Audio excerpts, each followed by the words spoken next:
British काल के दौरान देश की अर्थव्यवस्था जो थी वो बहुत मतलब आर्थिक प्रगति हुई, ठीक ना।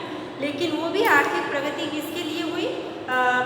ब्रिटिश शासन जो था अपने देश को ध्यान में रखकर, अपनी प्रगति को ध्यान में रखकर जो भी प्रगति करता था वो हमारे देश में करता था। ट्रेनों का विकास हुआ ना, रेल का विकास हुआ, संचार की व्यवस्थाओं का विकास हुआ, और ये सब विकास का प्रभाव सीधे ब्रिटेन पे पड़ता था, क्योंकि जो व्यापार होता था इसी के माध्यम से ज़्यादातर होता था। तो इसका प्रभाव हमारे देश के साथ साथ ब्रिटेन की अर्थव्यवस्था पर भी पड़ता था। इसलिए यहाँ पे ये सब चीज़ों का विकास हुआ, क्योंकि जानते थे कि जब तक भारत में विकास नहीं होगा तब तक हमारे देश का भी विकास संभव नहीं। तो इसलिए थोड़ा सा आर्थिक प्रगति पे ध्यान दिया गया। भारत में जो थी वो कृषि की स्थिति जो थी ब्रिटिश काल के दौरान भारत में कृषि क्षेत्र की स्थिति बहुत दयनीय थी, क्योंकि रॉ मटेरियल्स जो थे वो सारे चले जाते थे आपके दूसरे देशों में। तो इसका प्रभाव हमारे देश पर पड़ता था। और पहली बात तो हमारी कृषि जो थी वो बहुत पिछड़ी हुई थी, पिछड़ापन वहाँ पे बहुत ज़्यादा था। इसका तात्पर्य है, कृषि का पिछड़ा होने का मतलब है कि जो हमारे देश में कृषि जो थी वो परंपरागत तरीकों से की जाती थी, नई नई मशीनों का प्रयोग नहीं होता था, जिसके कारण और हमारे देश के जो किसान थे वो भी गरीब थे, निर्धन, ज़्यादातर निर्धन किसान होते थे ना। और उन्हीं निर्धन किसान और हमारे देश के जो कृषक थे ज़्यादातर ग्रामीण मतलब ऋणग्रस्त होते थे, वो कर्ज लेकर अपनी आवश्यकताओं को पूरा करते थे। तो कृषि का पिछड़ा होना एक महत्वपूर्ण कारण था।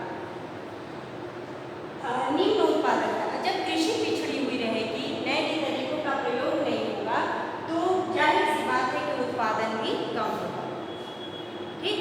क्योंकि जो यहाँ पे मूलभूत सुविधाएं थी कृषि के लिए वो उपलब्ध नहीं थी, और ज़्यादातर कृषि हमारे देश की वर्षा पर, आप जानती हैं कि वर्षा पर निर्भर करती है। तो जब सिंचाई की सुविधाएं उपलब्ध नहीं थी, जिसके कारण उत्पादन में प्रभाव पड़ता था और उत्पादन कम होता था, ठीक। फिर एक कृषि प्रधान औद्योगिक ढांचा का, भारत के औद्योगिक ढांचा क्या है? कृषि प्रधान है। मतलब जैसे सूती वस्त्र उद्योग हो गया, जूट उद्योग हो गया, सब कहाँ से रॉ मटेरियल जाता है? कृषि से उद्योग की ओर जाता है। तो इससे जो औद्योगिक ढांचा जो कृषि पर निर्भरता बढ़ती जा रही थी, जिससे इसका प्रभाव बहुत पड़ता था, ठीक ना। कृषि के पिछड़ेपन के लिए फिर कृषि आगतों का, आगत में जो कृषि में लगते हैं संसाधन, जो संसाधन या साधन लगाए जाते हैं उसको आगत कहा जाता है। वही जो बताए थे कि पुराने तरीकों से कृषि होना, सिंचाई की सुविधाएं उपलब्ध नहीं होना, उच्च कोटि के बीज, खाद, ये सब प्रयोग नहीं होना, इसके कारण उत्पादन क्या होता था? कम होता था। ये सब एक दूसरे से जुड़े हुए, ठीक ना।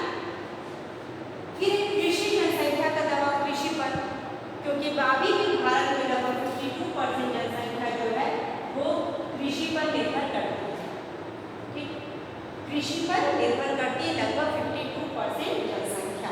तो कृषि पर जनसंख्या का दबाव जो है अभी भी 52% है, लेकिन उस समय ब्रिटिश शासन के दौरान लगभग 80% लोग, 80% लोग कृषि पर निर्भर रहते थे, और जनसंख्या का दबाव कृषि पर ज़्यादा था, जिससे कि कृषि जो लोग काम करते थे उनकी आवश्यकताओं की भी पूर्ति इससे नहीं हो पाती थी, और इसके लिए वो ऋण लेते थे अपनी मूलभूत आवश्यकताओं को पूरा करने के लिए। वो ऋण लेकर अपनी आवश्यकताओं को पूरा करते थे, क्योंकि इतनी उत्पादन नहीं हो पाता था कि वो उसको बेचकर और अपनी आवश्यकताओं को पूरा कर सकें, ठीक है।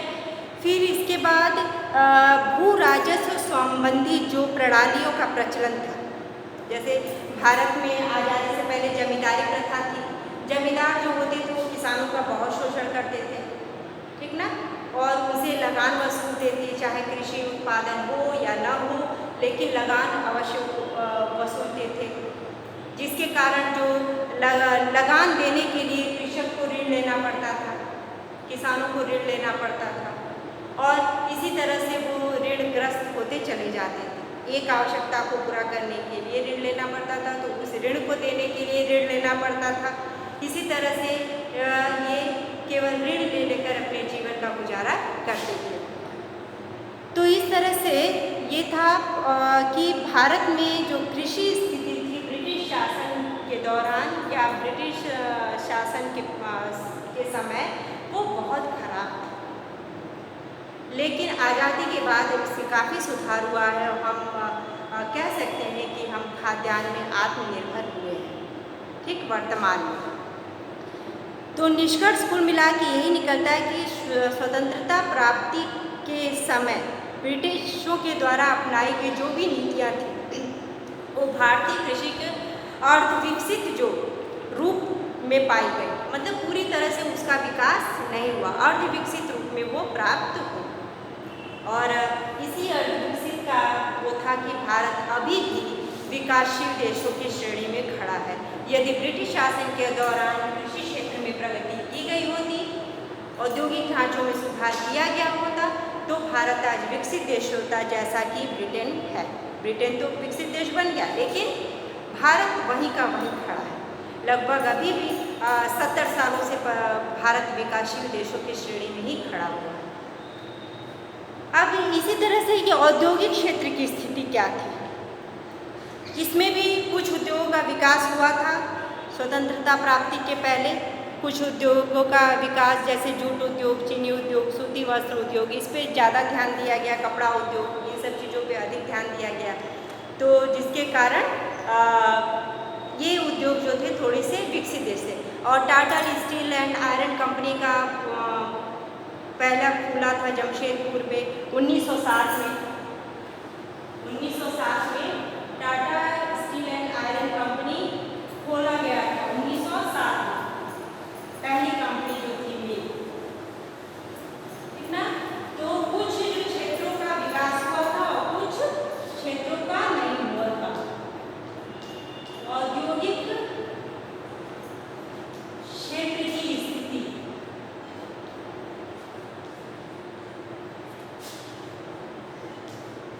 औद्योगिक क्षेत्र की स्थिति, तो कुछ क्षेत्रों पर विशेष ध्यान दिया गया था, कुछ क्षेत्रों को छोड़ दिया गया था, जिसमें कि आपका मैंने बताया ब्रिटिश शासन में अनेक उद्योग, जूट उद्योग, कपड़ा उद्योग ना, और ये सब चीनी उद्योग, इन सब पर ध्यान दिया गया और बाकी जो उद्योग थे उसको वैसे ही छोड़ दिया गया। और उद्योगों के उच्च पदों पर जो भी ऊंचे पद होते थे उसमें ब्रिटिश लोग बैठते थे और मनमाने तरीके से कार्य करते थे, जिसका प्रभाव हमारे देश की औद्योगिक व्यवस्था पे पड़ता था। और इस तरह से औद्योगिक गतिविधियाँ जो थी उन्हीं के अनुसार चलाई जाती थी, जिसका कि औद्योगिक क्षेत्र में इसकी स्थिति जो थी वो खराब होती चली गई। आधारभूत उद्योगों का अभाव, आधारभूत उद्योग का मतलब है कि मशीन, लोहा, इन सब चीज़ों का हमारे देश में बहुत अभाव था। एकमात्र आधारभूत उद्योग था वही Tata iron and steel company, जिसकी स्थापना 1907 में की गई थी और वही एक था जिसका प्रयोग किया जाता था। और सन 1947 में 13 लाख टन इस्पात का उसने उत्पादन किया था। 13 लाख टन इस्पात का, स्टील, इस्पात मीन्स स्टील का। तो इन सब का बहुत अभाव था जो कि बाहर से मंगाना पड़ता था। बाहर से मंगाने के कारण, आयात करने के कारण इन सब की जो लागत थी वो अधिक लगती थी और भारत को इसमें नुकसान होता था। टैरिफ नीति का निर्माण किया गया, ठीक ना। अंग्रेजों ने भारत की ऐसी टैरिफ नीति का संचालन किया जिसके परिणाम से भारतीय उद्योग नीति कोई लाभ नहीं हुआ, बल्कि उस टैरिफ का प्रभाव, टैरिफ किसको मिला? टैरिफ एक तरह का कर होता है जो ब्रिटिश शासन को प्राप्त हुआ, ब्रिटिशर्स को प्राप्त हुआ था। सरकारी प्रोत्साहन की कमी थी, किसी प्रकार का ब्रिटिश सरकार से कोई प्रोत्साहन भारतीय उद्योगों को नहीं दिया जाता था। जो भी प्रोत्साहन होता था, जो भी काम होता था वो स्वयं से करना पड़ता था, जिसका ब्रिटिश साम्राज्य का मुख्य उद्देश्य केवल यही था कि वो स्वयं का लाभ, मतलब स्वयं के हित में वो कार्य करते थे और अधिक से अधिक अपना लाभ देखते थे। भारतीय उद्योगों का नहीं, न भारतीय जनता का, न देश का, इसका कोई वो ध्यान नहीं देते थे। निर्यात को प्रोत्साहित करने वाले उद्योगों का निर्माण, कुछ ऐसे भी थे कि जिनको निर्यात को प्रोत्साहित किया जाए, तो इसके लिए पूंजी की आवश्यकता थी। तो पूंजी कहाँ से मिलती? उद्योगों का विकास करके, जब ब्रिटिश सरकार ऐसे उद्योग का विकास करना चाहती थी जिससे कि पूंजी का निर्माण हो और अधिक से अधिक लाभ उनको मिल सके। इससे निर्यात को प्रोत्साहित करने के लिए ये लोग काम करते थे। अब इसमें ये है निर्यात क्यों प्रोत्साहित करना था, क्योंकि कुछ चीज़ें ऐसी थी जो निर्यात के माध्यम से, निर्यात मीन्स